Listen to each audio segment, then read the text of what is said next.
Medina की एक खामोश सुबह थी। हर तरफ सुकून था, लेकिन इस सुकून के पीछे एक खतरनाक साजिश छुप चुकी थी। इस्लाम तेजी से फैल रहा था। यहूदी और मुशरिकीन में से कुछ लोग इस बात से बहुत जलते थे। उनके दिलों में नफरत इतनी बढ़ गई थी कि उन्होंने एक खौफनाक फैसला किया। उन्होंने तय किया, हम मोहम्मद पर जादू करवाएंगे। लेकिन सवाल था, कौन करेगा? तब उन्होंने मदीना के एक मशहूर जादूगर लबीद बिन असम को चुना। लबीद एक मशहूर जादूगर, लेकिन उसका दिल कमजोर था। उसे बुलाया गया।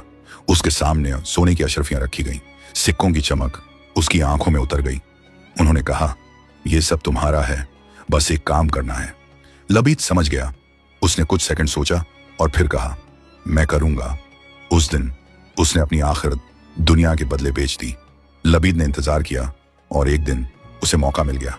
उसे नबी सल्लल्लाहु अलैहि वसल्लम के कुछ मुबारक बाल और कंघी के दांत मिल गए। वो उन्हें लेकर अपने घर गया, कमरा बंद किया और जादू शुरू किया। उसने एक धागा लिया और एक गांठ लगाई, फिर दूसरी गांठ, ऐसे ही 11 गांठें, हर गांठ के साथ जादू के शब्द। फिर वो रात के अंधेरे में उस जादू को मदीना के एक पुराने कुएं बिरे जरवान में छुपा दिया और चला गया। कुछ दिन बाद नबी सल्लल्लाहु अलैहि वसल्लम ने महसूस किया, कुछ अलग है। कभी ऐसा लगता कोई काम किया है, लेकिन असल में नहीं किया होता। यह आसान नहीं था, लेकिन अल्लाह सब देख रहा था। एक रात नबी सल्लल्लाहु अलैहि वसल्लम आराम फरमा रहे थे। तभी 2 फरिश्ते आए। एक सिरहाने बैठ गया, दूसरा पैरों की तरफ। एक फरिश्ते ने पूछा, इनको क्या हुआ है? दूसरे ने जवाब दिया, इन पर जादू किया गया है। पहले ने पूछा, किसने? जवाब आया, लबीद बिन असम। जादू कहां है? बिरे जरवान के कुएं में, 11 गांठों के साथ। सुबह होते ही नबी सल्लल्लाहु अलैहि वसल्लम अपने सहाबा के साथ उस कुएं की तरफ चले। कुएं के पास पहुंचकर उन्होंने अंदर देखा। पानी का रंग बदला हुआ था। सहाबा कुएं में उतरे और थोड़ी देर बाद उन्होंने वो धागा निकाल लिया जिसमें 11 गांठें थीं।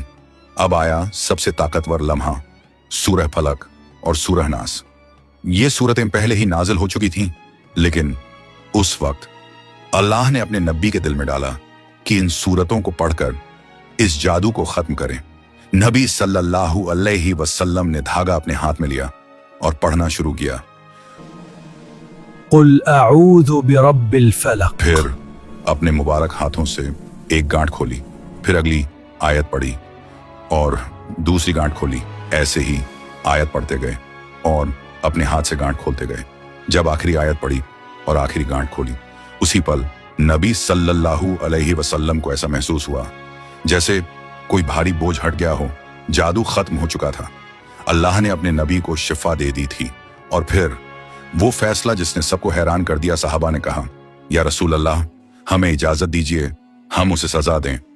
लेकिन नबी सल्लल्लाहु अलैहि वसल्लम ने फरमाया, नहीं, अल्लाह ने मुझे शिफा दे दी और मैं फसाद नहीं चाहता। उन्होंने उसे माफ कर दिया। उस रात मदीना ने सिर्फ एक जादू का अंत नहीं देखा, बल्कि रहमत, सब्र और अल्लाह की ताकत का एक जिंदा सबूत देखा। हदीस का हवाला सहीह बुखारी 5765, सहीह मुस्लिम 2189